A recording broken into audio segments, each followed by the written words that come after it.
Ladies and gentlemen, boys and girls, children 18 plus. You are tuned in to the Lone Officer Podcast with me, Dustin Owen, and my main man, JC. John Coleman. Deal was popping. It is hot AF up in her. Holy cow. This building. We live in Central Florida. It is June, almost July, and somebody didn't pay the AC repairman. Holy cow. Is it usually, honestly, it's not, I know it'd be hot, but does it feel more hotter than ever? I think we as Floridians, we were talking about this today at my track workout. We as Floridians always forget June, July, and August. We forget how miserable we are around Halloween when it's still hella hot and hella humid. Yeah. But yes, I'm pretty confident, give or take 1 or 2 degrees. Mm-hmm. Yes, it is always this hot. I get into my car yesterday, my seats start burning through my clothes. Yeah, I could deal with dry heat. That desert heat don't bother me. This humid shit is kind of pissing me off. I just don't like heat, period. I have 3 years before I've officially become a snowbird. Really? Yes, it'll be snowbird. It'll be St. Pete Beach 7 months out of the year. It'll be Colorado 5 months out of the year. Word, Big Sky. Frisco, Big Sky is Is it Montana. Montana? I know. Yep, Word. I'm looking at Frisco, Colorado. There I you think go. that would be the jam for us. I would love to be in Montana. It's just a little bit too remote. I need to be by like a big airport. I want to have access to a big city. I like sports.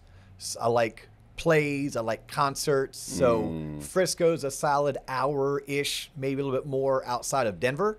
Gets us out into the mountains, gets us into a little bit cooler weather. We love to hike. We love to snowboard. We love to ski. We can do that 5 months out of the year, and then we can do the whole boating and beach stuff 7 months out of the year. That would be heaven. But no, I walked into the office this morning. I got here early, like 7:15, and I walked in, and I had already worked out, already shaved, already showered, that whole 9 yards. And I'm like, why am I sweating? You can taste the air. This is gross. And you can. I could hear the AC going, but it wasn't blowing cold.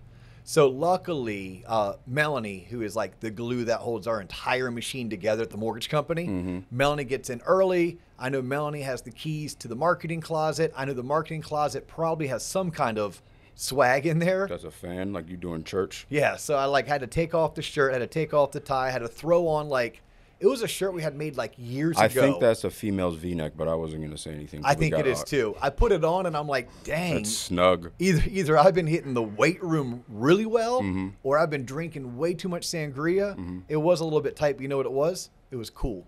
It was cool. I wasn't sweating through the clothes that you can see me wearing right now. Yo, if you're my on YouTube. legs are sticking to my jeans. Let's get this over with.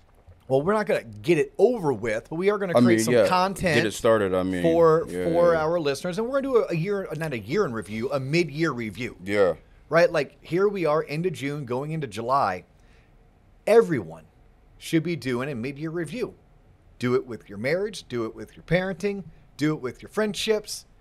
Do it with your business so that you can properly prepare to end the year successfully, whatever that means to you, and make all the proper adjustments because you went into the year 6 months ago with thoughts, ambitions.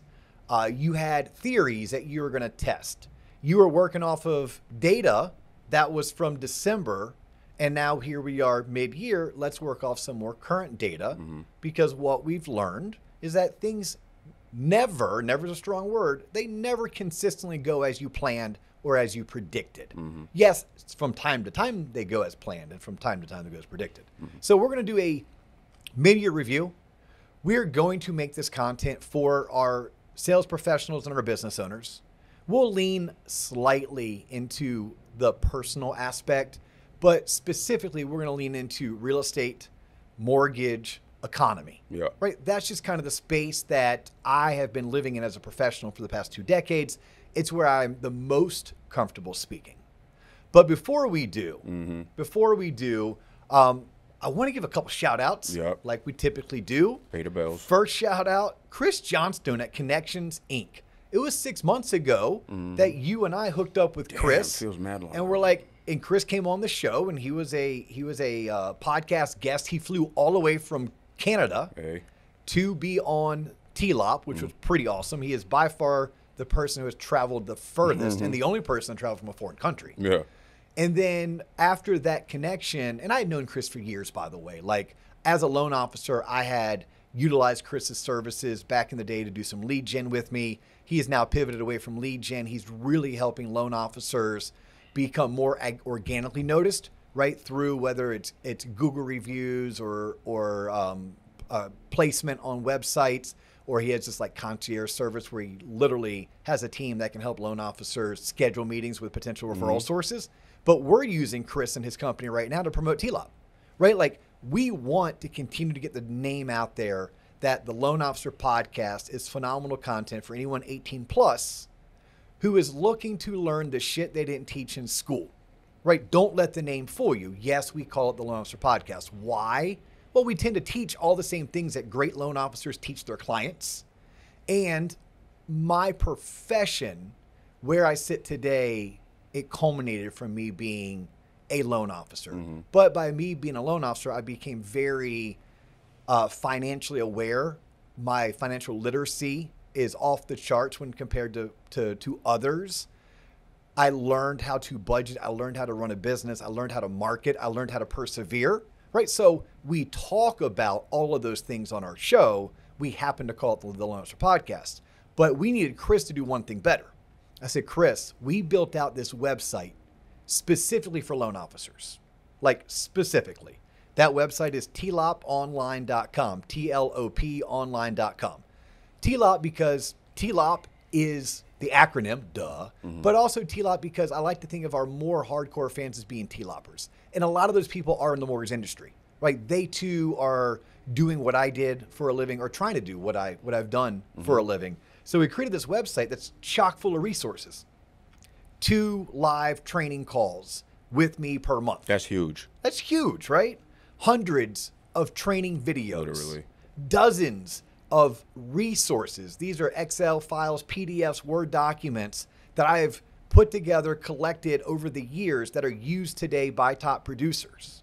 And then for some people, over $5,000 worth of discounts with our premium partners, right? These are companies like MBS Highway. These are companies like Knowledge Coop. These are companies like FinLocker. These are companies like Growth Only Coaching, like Renee Rodriguez over at Amplify, like those types of companies. And we had Chris on the phone yesterday because we were doing a kind of mid-year review, sure. Talking about what has worked, where we are, where we're trying to go, what we need to do different, what we need to double down on, what we need to eliminate. And anyhow, Chris looked at us and goes, y'all's website is awesome. He's like, it is phenomenal. He goes, I am shocked that more people in your field, in the mortgage industry, don't know about it. I said, well, Chris, we just haven't done a good enough job of letting them know this is out there. So we have this website. It is specifically built for mortgage loan originators, chock full of resources and trainings and coaching opportunities to become the best version of you. And it is priced specifically low for the value you get.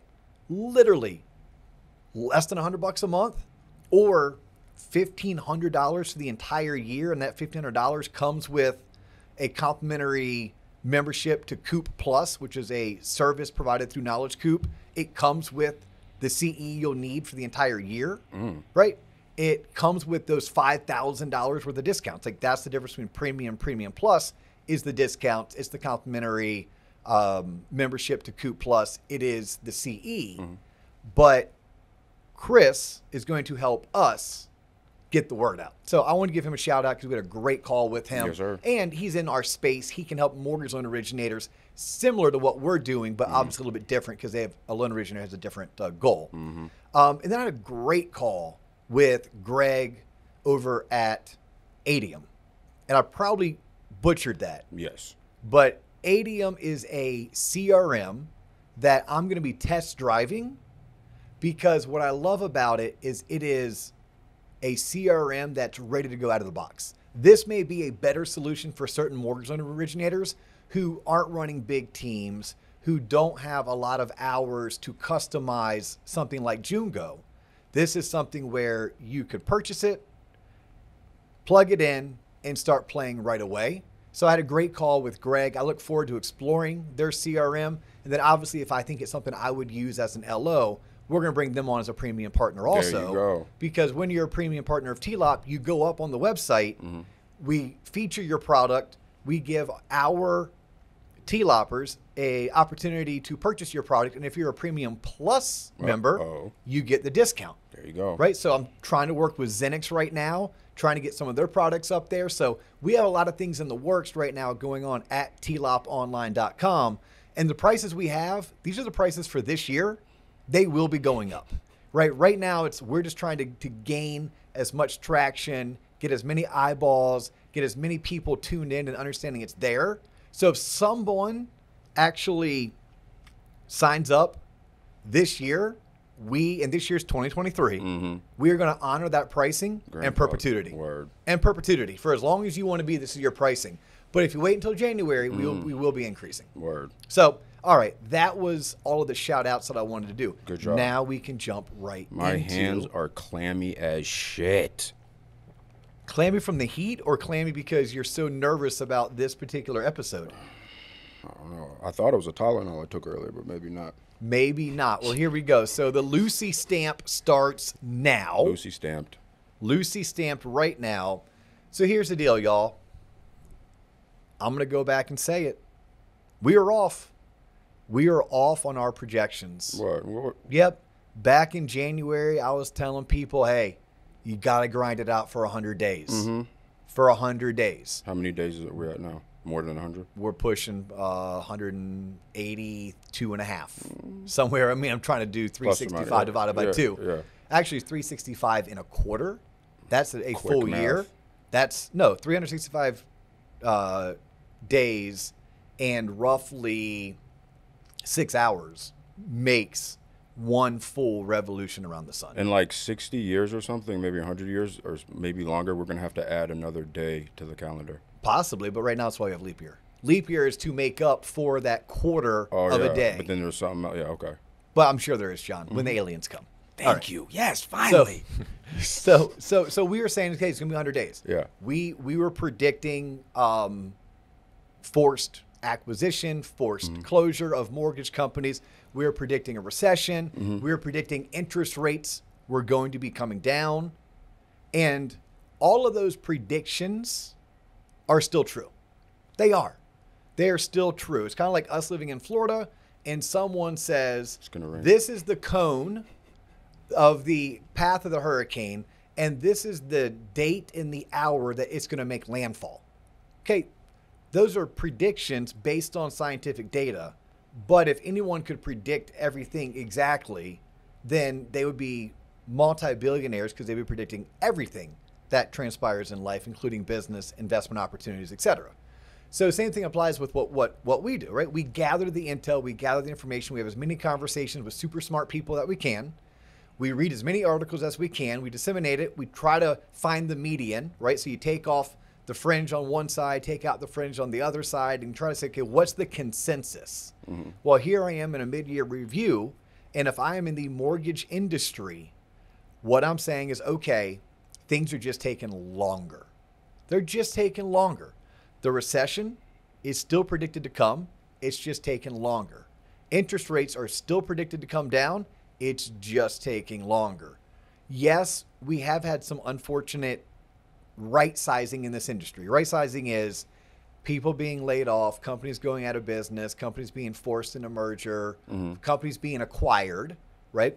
We had a certain level of businesses and an associate who operated in the mortgage space leading up until 2020. And then we had this boom of 2020 and 2021, a ton of extra business that was not predicted. So then we had to hire to support it. And now we're coming back down to earth when you have that come back down to earth moment. There you go. Yeah. Thank you. When you have, then you're going to deal with what we're dealing with. But even that has been much softer and more of a chisel than it was, a chop in half.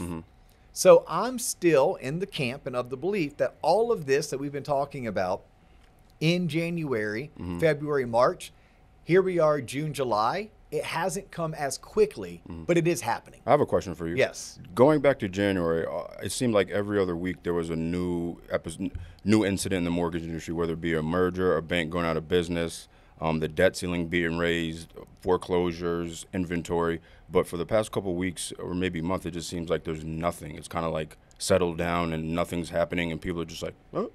Yeah, so there's a lot happening behind the scenes, right? I think that a lot of people aren't disclosing what's going on behind closed doors, and there's a lot of whisper conversations that are being had.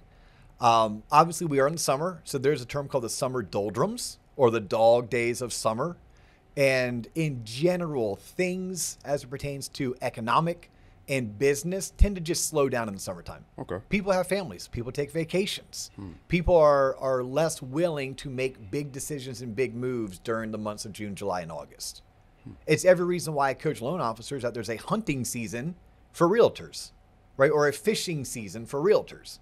We talk about it's between MLK and Easter, and then it isn't again from Labor Day until Thanksgiving. Those are the opportune times to get in front of someone to get your message out there. If you try doing during the summer months, I'm telling you, people are showing up. They're doing what they have to do that's required of them. They're conducting the business that is already in front of them, but they're not trying to make any major changes or do anything that is proactive. Everything's very reactive. So I think that's also why, John. Now, we also are closing out second quarter.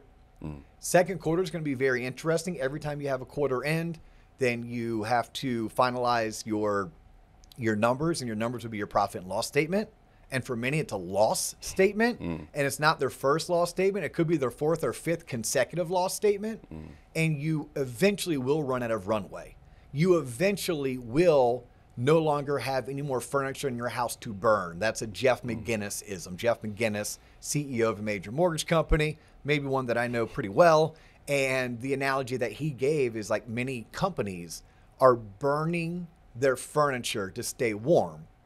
If you're doing that and it's the winter months and you need that to stay warm, and staying warm means you stay alive, well, eventually you run out of furniture. So you have that transpiring. So we still believe, here we are, mid-market review, from an economic standpoint, we are heading towards a recession. It is appearing more to be a soft landing than it would be a hard landing. Home prices, steady Eddie, if not rising. Home prices, steady Eddie, if not rising. As a home buyer, you had the advantage in January. You had the advantage in March. You had the February. You had the advantage in March. Home buyers no longer have the advantage. They had that window. That window ran from about October of last year to about March of this year. And we predicted that, and it did. It has run out. It is very much a seller's market. If a seller has a home that is move-in condition, it is getting multiple showings, multiple offers. It is moving quickly. That ain't going away anytime soon because home builders are not building fast enough. One of my mentors, he was my CMB sponsor. His name is Dave Stevens. If you do not follow Dave Stevens on LinkedIn, you have to. Dave Stevens just penned an awesome opinion article. It was in Housing Wire. Shout out to Diego, Sarah over at Housing Wire. Can't wait to meet Logan, the chief economist at Housing Wire.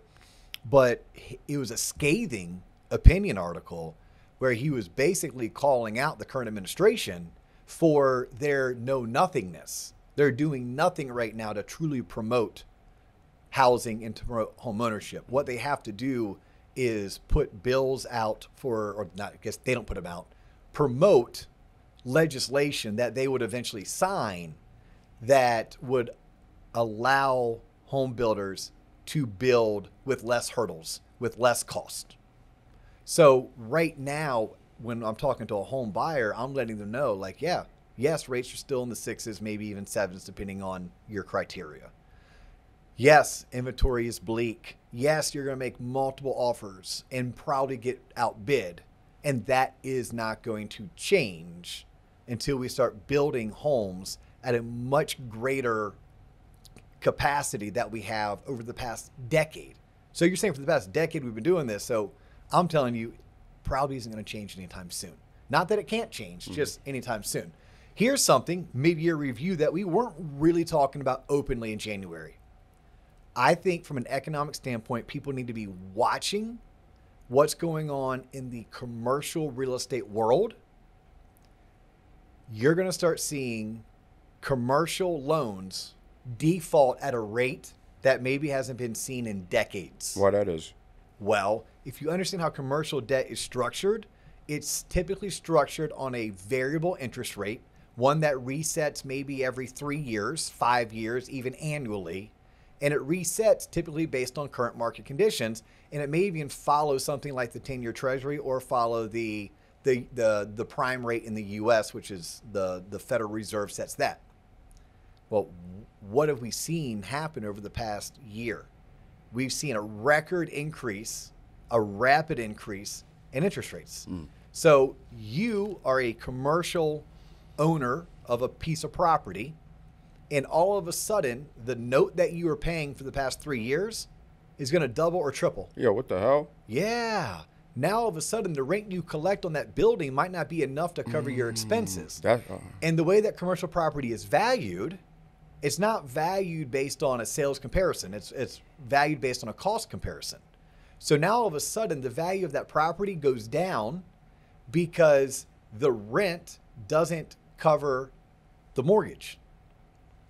And it's the expenses, honestly, not just the rent. Rent's part of expenses, but the expenses now have increased substantially, which means its cap rate has been decreased, the capitalization rate, or how much money you make on this particular building that you own, and either you or someone else manages it.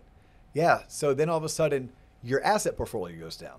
And then what does that mean banks have to do as it pertains to lending going forward? Because banks lend based on a loan to value. Well, if the asset, this commercial building, went from being worth $10 million based on the old cap rate to now it's only worth $8 million based on the new cap rate, that's going to impact someone's ability to refinance that loan or to obtain a new loan or to go secure new debt. So don't want to geek out on that, and it's kind of getting out of my comfort zone, but it should be watched because I don't know if I don't have a memory of us as a country living through something like this. And what happens when $1 billion or $2 billion worth of commercial debt goes bad in one particular market? When you tell that story, you know what it reminds me of? Why the elevators and the AC doesn't work in the Sanford Mall. And that's why the Oviedo Mall is going out of business. Possibly. Because now, malls in general aren't overly trafficked these days. Yeah. And, you will see malls make a prediction here. It's already happening, so it's not much of a prediction. It's just bringing something to the forefront. Malls are being converted into residential housing. Yes. Hey, we need it wherever we can get it. They don't make more land. Yo, meet me in the food court. It's my new apartment. They don't make new land. Like, think about this. If you're an opportunist and you know that commercial building is its vacancy is down because people love this work from home stuff, and B, it's in jeopardy because the current owner can't afford it, there could be an opportunity for the right developer to slide in and say, you know what? What does it take for me to convert this commercial building into a residential building? Or maybe it's a mixed use. Maybe the first 4 floors are residential, and then the next 2 floors are commercial. But here's what we need to have happen. And this is where the current administration could possibly step in and put together some kind of legislation or some kind of tax credits that would promote this.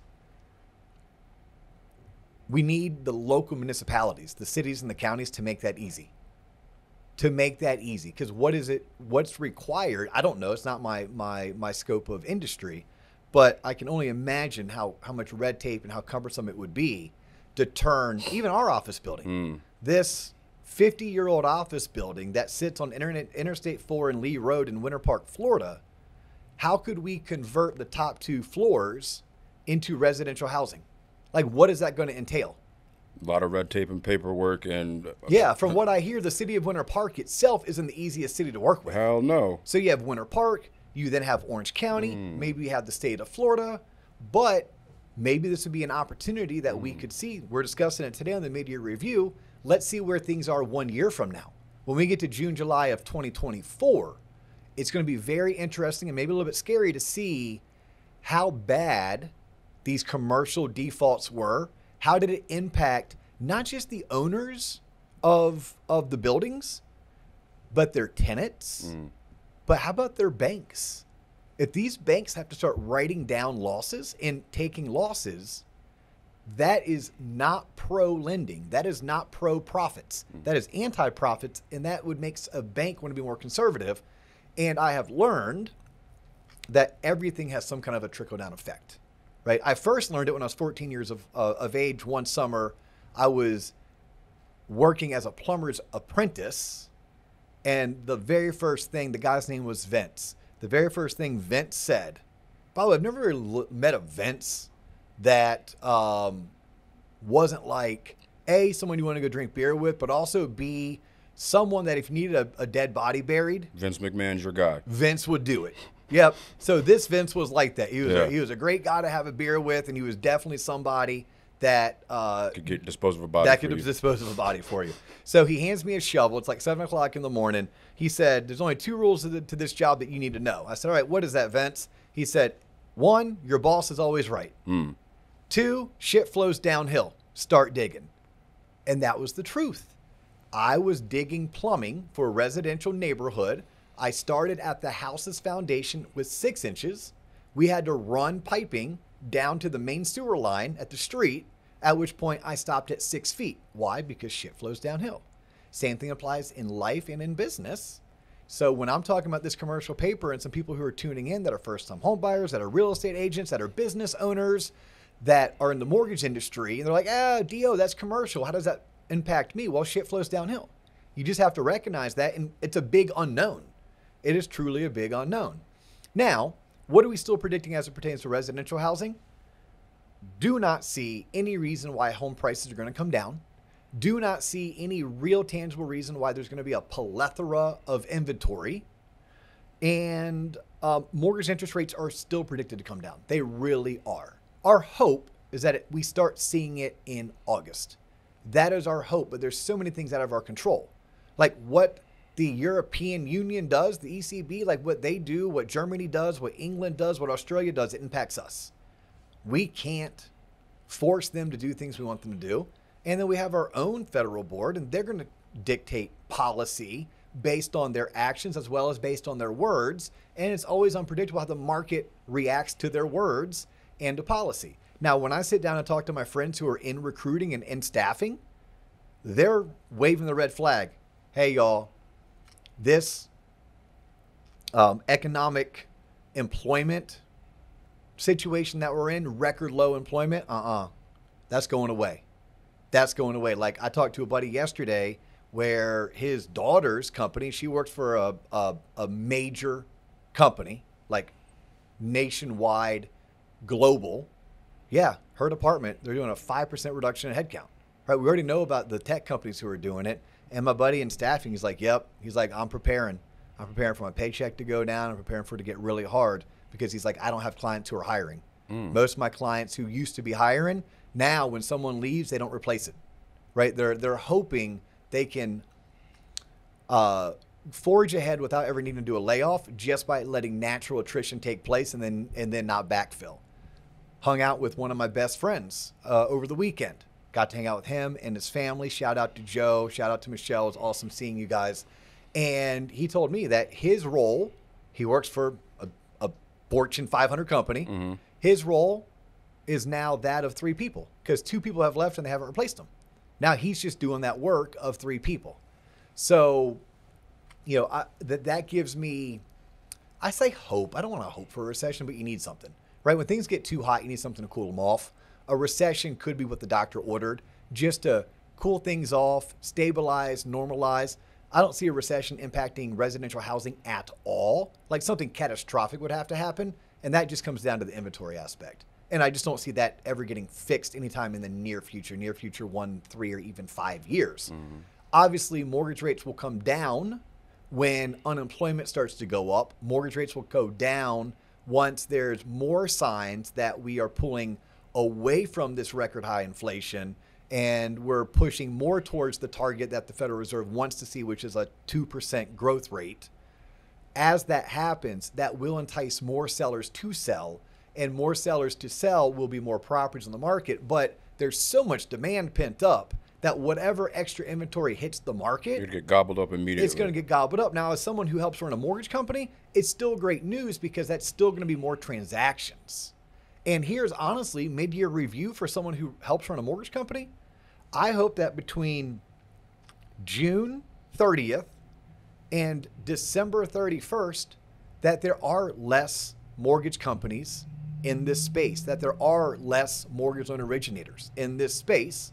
And I also hope that we start seeing before or around Labor Day, mortgage rates start sniffing back into the fives, and then people want to sell their homes because that'll mean more business for less people to do. Our issue for the past year has been less business for way too many people to do. We in the mortgage industry are going through that correction as well. And I still believe this is a great industry. I still believe this is a great time to enter into the industry. When you enter into the industry, just understand it's going to force you to either get great or get going. That's what markets like this do. They force professionals to either get great or get going. So there's going to be plenty that are get going. You can still come in and get great. So when someone asks, oh, Dio, is this the right market? Hell yeah, it's the right market to become a mortgage loan originator, as long as you plan on becoming great. Because there's plenty of people, whether it's through retirement, whether it's through burnout, whether it's because they made so much money in 2020 and 2021 that they're just going to get out and go teach high school. Mm-hmm. Whatever the case may be, it's still a great time to slide in, even as the overall head count is decreasing. It's not like we're saying, oh, yeah, we're not going to hire loan officers and train loan officers. No, we're hiring and training loan officers. We want to maybe bring in 150 a month as an industry, and we want 200 to exit. Right? So there's still a delta of 50, and that 50 is keeping the overall headcount down, but it doesn't mean that we're not bringing people in and that this isn't a great time to enter. There you go. All right, so we talked about the economy on a very high level, interest rates. The federal funds rate will probably stay where it's at, maybe tick up a quarter. Overall, though, by next year, with a recession, with unemployment going up, we should see the Federal Reserve start to tick that down. But again, tick it down. If they just raise this thing, I don't even know the number off the top of my head, but 4 percentage points, let's just say, and they tick it down by 0.5, 50 basis points, that still means that the overall rate of borrowing across the board is much higher than it's been in a decade, if not longer. So, I don't think we're going to see the Fed funds rate. Something catastrophic would have to happen for that to come back down to where it was in even a year like 2018, 19, or even the beginning of 20. But we talked mortgage interest rates. We talked overall housing.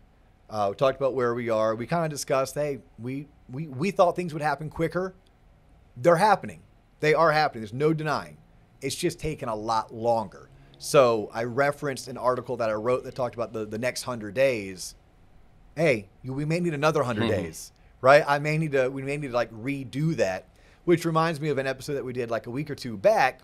It's kind of like our forefathers, right? Our forefathers thought they could solve all their issues with the first Continental Congress. Nope. It took a next year doing a second Continental Congress before they started figuring out what it's going to take to build this awesome nation. Mm-hmm. Yeah, we thought back in January, February, hey, 100 days of grinding. Nope, I'm here today to tell you got another 100 days. Damn it. You got another 100, but things are happening. It's just a slow crawl. It's a slow crawl. I thought we'd be walking by now, maybe even jogging. Nope, we're still on all fours and we're still crawling. Word. But hey, keep your chin high. Keep your positivity up. Be focused on the prize, and don't let anything get in your way. There you go. Awesome. His name is John Coleman. My name is Dustin Owen. That's all the time we have for you today. We appreciate you tuning in. Please share us. Please like us. Give us a 5-star review. Follow us on our social handles. And if you are a mortgage loan originator and you have not become a member of tloponline.com, what in the hell's wrong with you? What the hell are you doing? You gotta do it. We have free memberships. Dip your toes in the water. If it sucks and it's not worth your time, then we ask you to never visit it again. Have a feeling many of you are gonna like it. You're gonna like its content, and you're gonna want to upgrade to a Premium Plus membership. We look forward to catching you on the next episode. Peace.